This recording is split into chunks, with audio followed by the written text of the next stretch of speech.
So what does this mean for all of you? Some really cool things, I think. Technology is finally catching up with our heart's desire. What do I mean by that? I think that, we've all had that feeling of wanting to, seeing a situation that's going on in the world or in our community that we want to help and do something about, but we sort of don't know how to do it. We don't know, there's no person just standing there that you can give your money to, right? So that's different today. And the tools to support just putting up a crowdfunding campaign in general, but also to, to have very efficient and cost-effective payment systems, very inexpensive, are remarkably easy on crowdfunding platforms.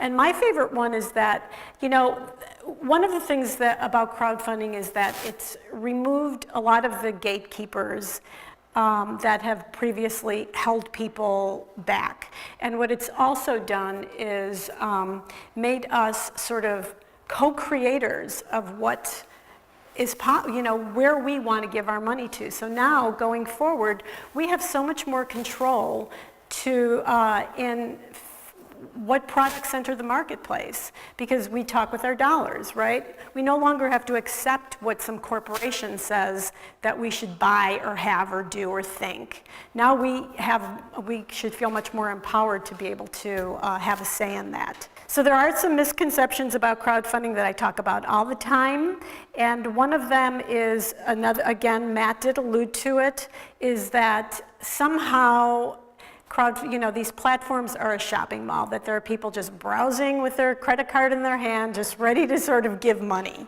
And even if that were the case, there are so many millions of campaigns that exist that you need to, get found. And the whole concept of build it and they will come does not apply here.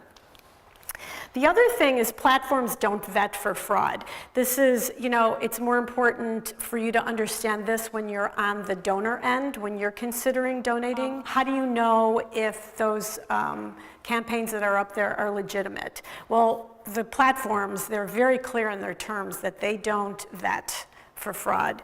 It's up to you to do your own due diligence. So how does that happen? Okay, so this is where the whole concept of the crowd is very fascinating, because there have been several examples recently where fraudsters did launch campaigns and it was the crowd who figured it out.